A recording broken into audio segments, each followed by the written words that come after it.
Benjamin et la nuit, Paulette Bourgeois, illustration de Brenda Clark, aux éditions Scolastiques.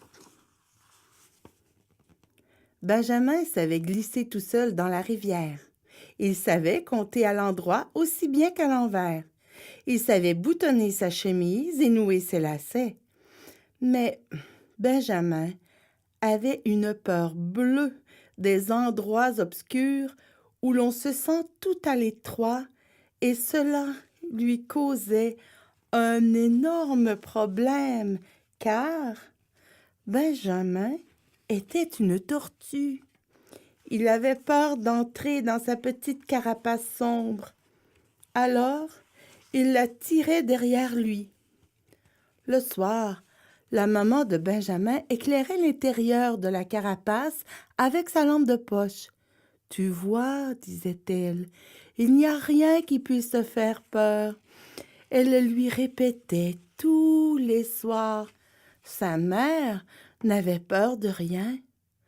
Benjamin, lui, était convaincu que sa petite carapace sombre fourmillait de monstres, d'êtres mous et gluants. Benjamin partit donc pour demander conseil. Il marcha longtemps et rencontra un canard. « Pardon, monsieur le canard, j'ai une peur bleue des endroits sombres. J'ai peur d'entrer dans ma carapace. Pourriez-vous m'aider? » « Peut-être, cancana le canard. Moi, j'ai peur des eaux profondes. Parfois, quand personne ne peut me voir, j'enfile mes flotteurs. Si je te prêtais mes flotteurs. »« Non, merci, dit Benjamin.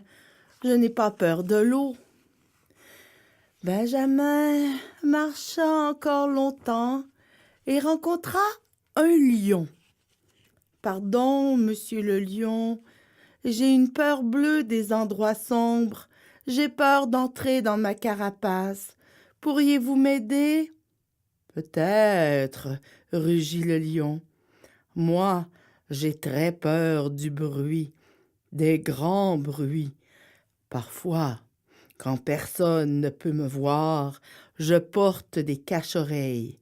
Si je te les prêtais. »« Non, merci, dit Benjamin, je n'ai pas peur des grands bruits. » Benjamin marcha encore très longtemps et rencontra un oiseau.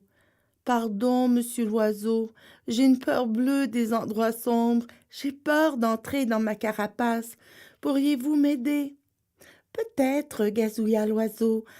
Moi, j'ai peur de voler très haut. J'ai le vertige et j'ai peur de tomber.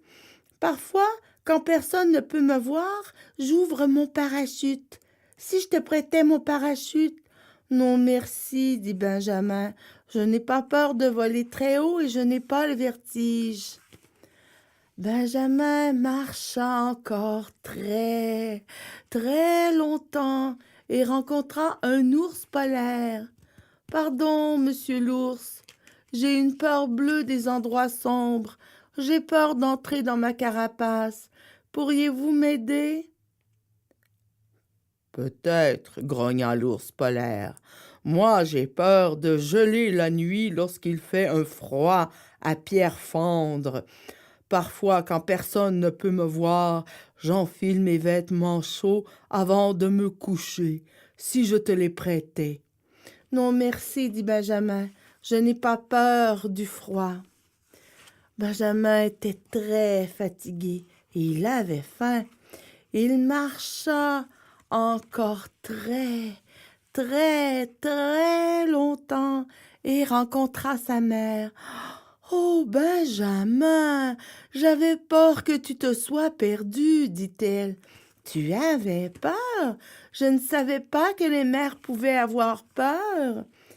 Et puis, tu as trouvé de l'aide? » ?»« Non, j'ai rencontré un canard qui avait peur des eaux profondes. »« Ah bon? » ?»« J'ai rencontré un lion qui avait peur des grands bruits. »« Ah oui? » »« J'ai rencontré un oiseau qui avait peur de tomber et un ours polaire qui avait peur du froid. »« Ah bon? » dit sa mère. « Ils avaient tous peur de quelque chose. »«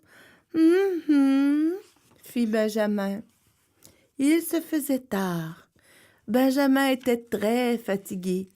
et il avait faim. Ils marchèrent très longtemps jusqu'à la maison. La maman de Benjamin fit un bon petit repas, puis elle serra très fort son fils entre ses bras. « Bonne nuit, mon chéri, dit-elle. » Maintenant, Benjamin savait exactement ce qu'il fallait faire. Il rampa à l'intérieur de sa petite carapace sombre, convaincu qu'elle fourmillait de monstres et d'êtres mous et gluants.